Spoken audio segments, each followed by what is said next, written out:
is Pauline. I'm going to be your tour guide today. And my colleagues with me today are Holly, Rosie and David. And we have Dennis downstairs in the cafe bar. Now you can of course go downstairs if you need to go to the cafe bar or toilets. So, let's get this started. We wave at all the bridges, guys, and all the boats. So let's get a wave in here. Nice sunny day. People should be in a good mood. If nobody waves, they're just Londoners. We don't do that kind of thing.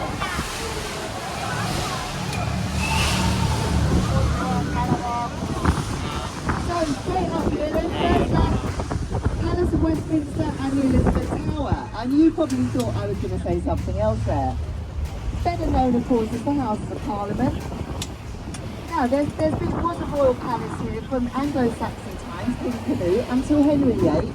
Henry VIII decided to move down the road to the Palace of Whitehall. He handed this over to form a medieval government.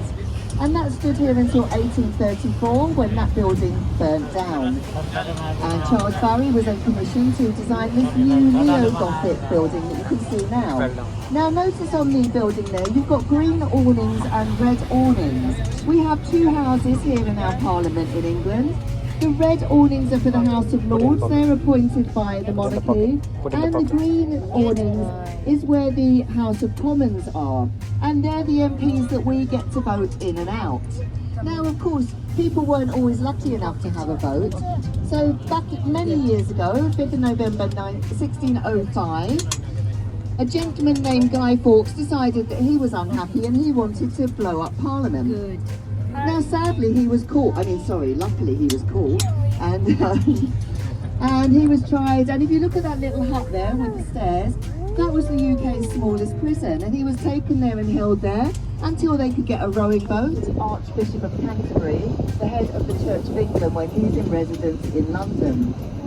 Also forward there, you're now going to start seeing St Thomas's Hospital, one of the oldest hospitals in the country, one of the leading medical schools in the world there, also famous for Florence Nightingale. After the Crimean War, she came here and established the first school of nursing. And the nurses that train there are now still called Nightingales in her honour. And there's also a museum dedicated to Florence Nightingale on site there. Now, so eyes left again to the Houses of Parliament. Now, who thinks that they can see Big Ben? Well guys, I hate to disappoint you, but remember this one, you can't see Big Ben. That is the Ellis Tower. Now, until 2012, it was just known as the Clock Tower. It was renamed for the late Queen Elizabeth II in honour of her Diamond Jubilee. That's 60 years on the throne. So why do we call it Big Ben? That's the name of the 13.5-ton bell that sits inside the belfry there in the tower. Now don't worry guys, if you ask any Londoner where the Elizabeth Tower is, they won't have a clue. If you ask them where Big Ben is, they'll know, because we all call it Big Ben as well. It's looking very sparkly up there today. That's because it's just undergone a massive renovation, like £1 million building it. They got that back in and was in profit within 2 years. Now originally it was only designed to stand for 5 years, quite possibly why it didn't win the competition. But here it is 23 years later, a permanent fixture on the London skyline and not going anywhere. Now just ahead of us we've got Hungerford Railway Bridge, that serves Charing Cross Station on the left-hand side is the north side of the river. And on either side you've got Golden Jubilee walkways. And if you notice the design, they resemble the London Eye, and that's deliberate. They were added onto Hungerford in 2002 in honour of the late Queen Elizabeth's Golden Jubilee. That was 50 years on the throne. So you might get a couple of waves when we get a bit nearer to it. Also look on the right hand side there, you'll see a red and yellow merry-go-round. That's an original merry-go-round from 1959. Festival of Britain held in 1951, which I'll tell you a little bit more about after these bridges. So let's see if we can get some waves up there. Hello on the bridge. Don't worry, there's some waves. They're not like everyone else is London, so it's just busy goes home.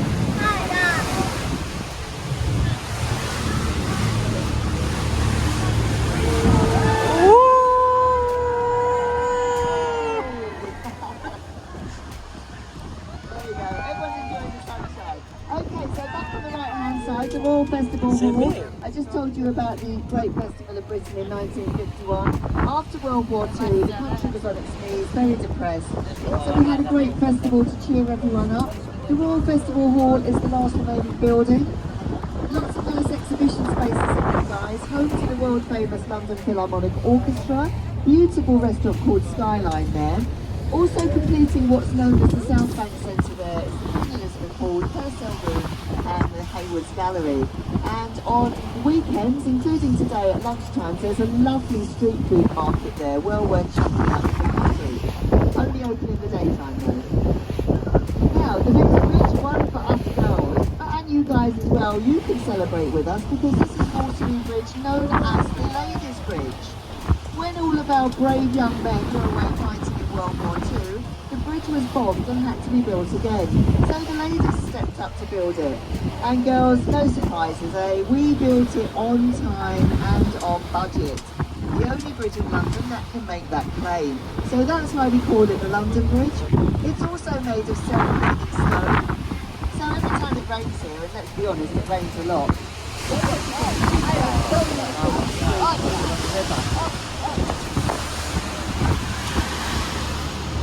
Now, back on your right hand side, there is an ugly building there, looks like a car park. It's actually the National Theatre, built in the brutalist style of architecture, very popular after World War II. Now King Charles once described that as looking like the back end of a nuclear power station, and he's probably right. However, that is home to 3 beautiful theatres inside, the largest being the Millenium Theatre.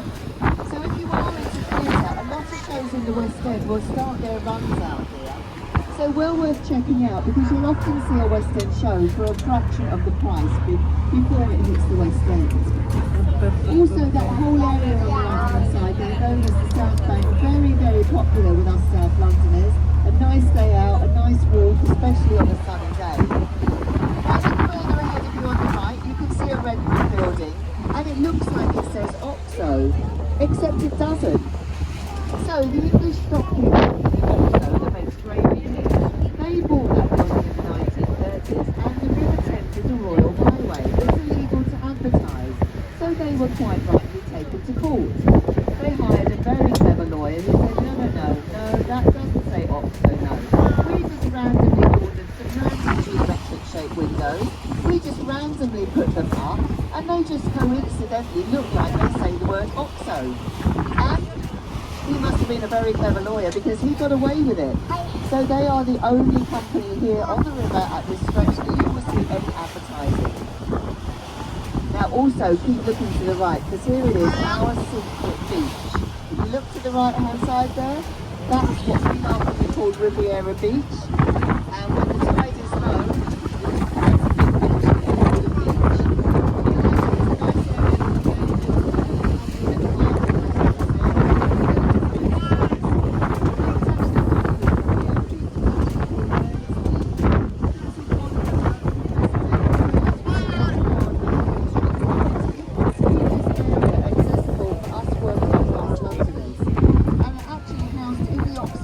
there now, no longer OXO. It's home to designer studios and shops, the very lovely Harvey Nichols restaurant at the top. But surprisingly folks, those apartments are social housing, affordable social housing for local working class Londoners. Not much of that left to look at everything. So look at forward and left, and there's your first sightings of St Paul's Cathedral. So St Paul's Cathedral, the second largest domed cathedral in the world, second only to St Peter's in the Vatican. And of course, I'm sure a lot of you know, designed by the famous Sir Christopher Wren and completed in 1711. Now, Sir Christopher Wren is buried there in St Paul's Churchyard, and this year marks the 300-year anniversary of his death. So there will be a number of events this summer at St Paul's to commemorate him. This is the new version of St Paul's, the previous version, full version, burnt down in the Great Fire of London of 1666, and at this time was the tallest building in the world. So just ahead of us, we've come out to 2 bridges. Both of them are called Blackfriars Bridge. The first one, as you can see, is a road bridge. The second one is a railway bridge. Now the name Blackfriars came from some monks that used to live in a monastery on the left-hand side there, the north side of the river. They were all white robes with long flowing black cloaks, and that is where the name Black Friars came from. Now this first bridge, if you look at the columns there, you'll notice that they look like church pulpits. That's the religious connection. Also look at the birds under the top of the pulpit. This side there, freshwater birds I should say, and on the other side, seawater birds. Not many people noise up there, guys.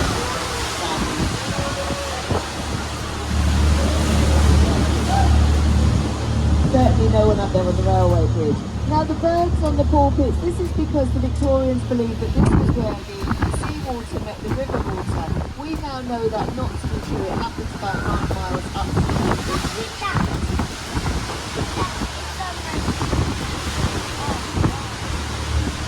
So now, look back to your left again, St Paul's Cathedral. If you notice, there are no tall buildings around St Paul's, and that's for a reason. We do actually have an ancient law here in London that states that the dome of St Paul's must be visible from 8 key points around the city, and that's why all of the funky skyscrapers are up there.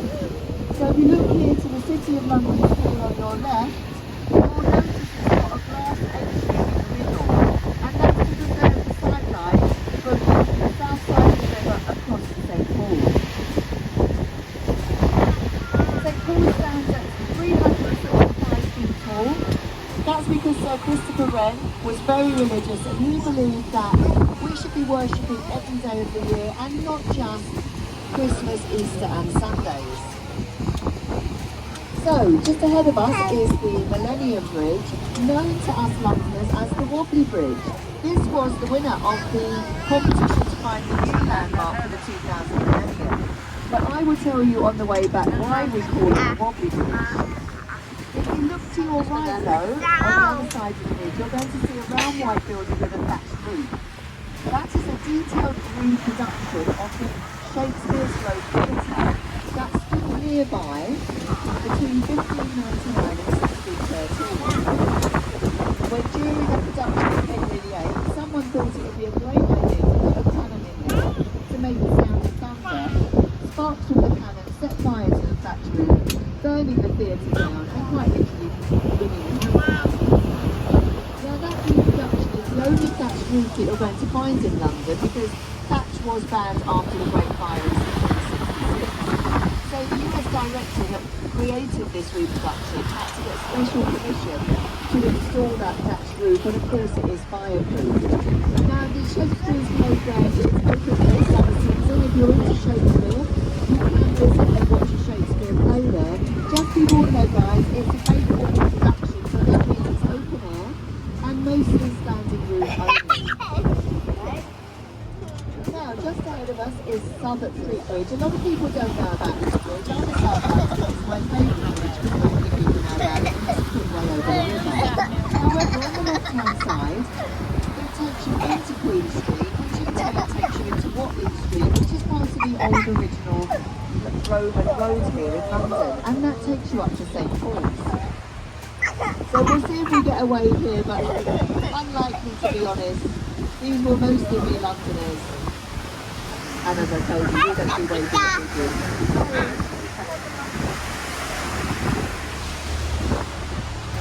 Now, keep looking to your right. That popular pub there, that's the Anchor Tavern. There's been a pub brewery or alehouse of some description there for about 650 years. So probably the oldest alehouse here. Lots of famous people have drunk in there. Charles Dickens the novelist. Samuel Johnson, who wrote the first English dictionary, and famous diners like you probably watched the Fire of London.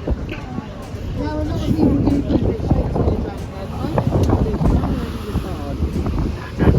And well done if you could have spotted that one.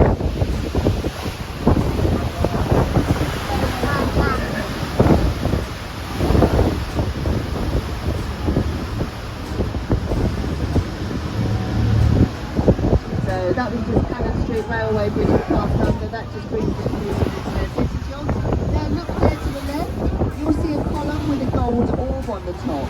That is the monument. The monument to the Great Fire of London, also designed by Sir Christopher Wren.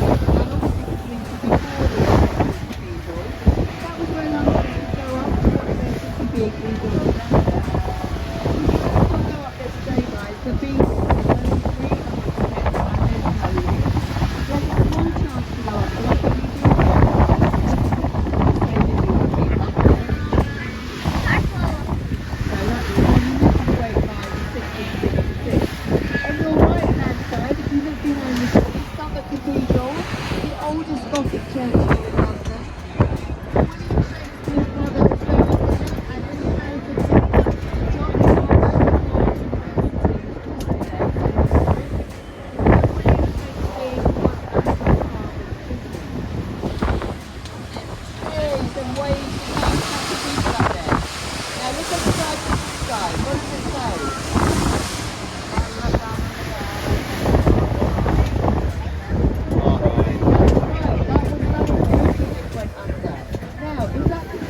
Don't worry, lots of people think that London Bridge is the always get over us. Even Google gets it wrong. No, that was London Bridge, that's Tower Bridge. But before we get there, look to the right. That is the Shard of Glass building, the tallest skyscraper in Western Europe. That's built in a way that UK aviation laws will allow, otherwise it would interfere with nature as a whole.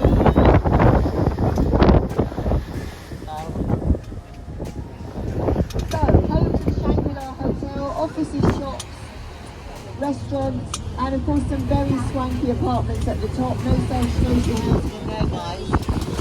Now, just ahead of us, in Arctic camouflage, there is an 11,500 battle cruiser, HMS Belfast, built in the same shipyard as the Titanic in Northern Ireland. It saw active duty in World War II. It assisted in the sinking of the Charles, repeatedly Hitler's favourite warships. Now, then by the first shots in the Normandy depot landing at Juno Beach, saw active service in the Korean War and then was on active duty. It was going to be decommissioned by the British government, but the Imperial War Museum came in with the astounding bid of £1 English, and they were granted permission to buy it, and it's now a floating naval museum.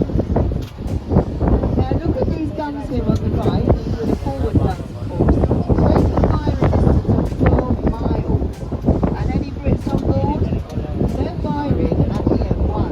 We don't know why, but they are. Now any of you school groups on board, you can actually spend the night on board the HMS Belfast. Stay overnight and learn all about the Navy and shipping. Sometimes we do see some groups and they come up for their nights, don't they? So just across to the left there, guys, that's the Tower of London. William the Conqueror conquered England in 1067. He wasn't very popular, so he had to build a fortress to keep himself safe and also to act as a gatekeeper to the city of London. So the Tower of London on your left. But I will talk to you more about the Tower.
Of the bridge, you're going to get the best shots ever of Tower Bridge. I promise you, Katie. So please be patient. Now, river traffic does take priority over road traffic here, so if you give at least 24 hours notice and the vessel is tall enough, the bridge will always open. However, there is one day of the year that the bridge doesn't open. So, any guesses? Any guesses, kids? It's not Christmas, it's not New Year. There's one day of the year when everybody runs over that bridge. London Marathon, well done. Gold stars from your teachers, yes. It will be pretty exciting. Now, we must get waves here. 5 years good luck if we get waves. There's an old sailor's legend. Yay! There's an old sailor's legend.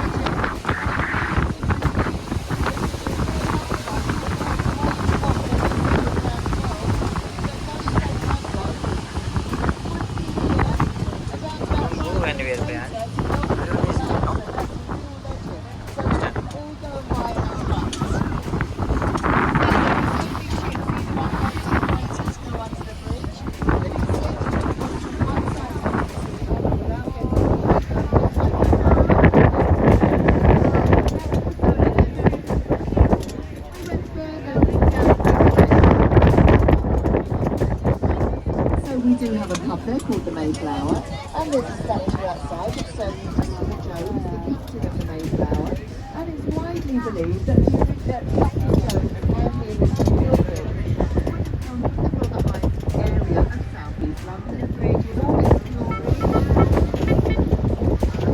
So get your cameras at the ready. Beautiful shots there of the bridge. Sometimes if we're lucky we'll get a red London bus going over for the iconic shot of London. Now if you look at the top while you're taking your pictures, you'll see two walkways. Now when it was first built, the Victorians weren't very keen on climbing up and going over there, so it fell into a bit of a dodgy area and it closed down pretty quickly. It's now reopened as part of the Tower Bridge experience. If you look up there closely, you can see a glass floor. Now everybody, if you go up there, remember if you can look down, we can look up. So us girls in particular might want to think about what we're wearing if we do go up there. Now get ready, there's a London Bridge, a red bus ready to go over there I think for a good shot. Now also housed at the bottom of those towers are the original steam engines. The bridge was powered by steam hydraulic pumps until 76. Now of course powered by oil and electric, but they're housed at the bottom of the towers there in the engine rooms. So literally, as soon as we come out from under this bridge, you'll all need to look to your right. So I can tell you a bit more about the famous Tower of London, the UNESCO World Heritage Site. So been here since the 11th century. Now the bridge has been many things over the years, or centuries even I should say. It's been a royal mint, it made all the coins of the realm until the early 20th century. It's been an armoury, a zoo even, but most commonly known as a place of torture and execution. I told you about Guy Fawkes. He was sailed down here. Look on the right there, under that forward castle bit. See the bricked up archway saying entry to Traitors' Gate? Now he was taken through there. The castle or the tower was originally surrounded by a quartet in a moat. He was sailed served for royalty. That was a luxury. Us peasants would have been executed outside on Tower Hill, where families would all come together with their picnics to watch. It was considered to be a good day out. Well worth a trip to the Tower, guys, well worth it. If you go in there, look out for the Yeoman Guard, better known as the beekeepers. If they do... The top 3 floors are called the Sky Garden. There's an outdoor observation deck, a landscape garden and a bar up there. It's free to go up, guys, so the citizens can fire on the U-boats. Now also look guys, you see those lions' heads there at the side on the embankment with the rings on them? That was an old Victorian mooring point. You could sail your boat up the river, tie it up there and enjoy your day out in London. We now use them as a bit of an early flood detection system because you know the Thames is tidal and it can get quite high. So we have a saying that goes like this: when the lions are drinking, London is sinking. When it's up to their mains, we're going down the drains. Now kids, close your ears. When the lions are ducked, London is flooded. London is flooded. So you can see there, if you look on the riverbank, that the water does get very high here in London. It also gets very low. That's because of the tide, so quite dangerous. No swimming in the Thames at any time, guys. So on the right hand side there, a square building with a green tiled roof and a flag. That's the Savoy Hotel, London's first luxury purpose-built hotel. Lots of famous people have stayed there.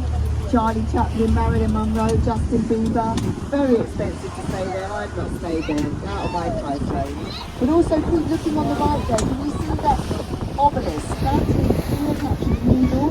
That was a gift to Britain from the Egyptian government for helping the Battle of the Nile. Now it's important to tell you that it is a gift. It's kind of a bit of a habit of sailing around the world, collecting other people's treasures and souvenirs. You've only got to go to the British Museum to see that, but this is ours. Now the Victorians didn't know how to put the sphinxes up, and they put them facing the wrong way. They're facing into the needle. They should be facing us to protect the needle from us. So now they're protecting us from the needle. That's not a bad thing. Associated with Egyptology that's moved out of Egypt. So here we are, last chance for some waves.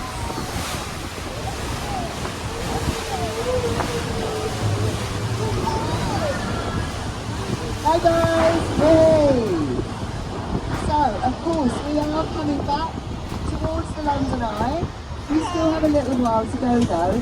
So guys, as I said on the way out, you've all been amazing. So please, please, please, please, please do stay seated until we are safely tied up on the dock.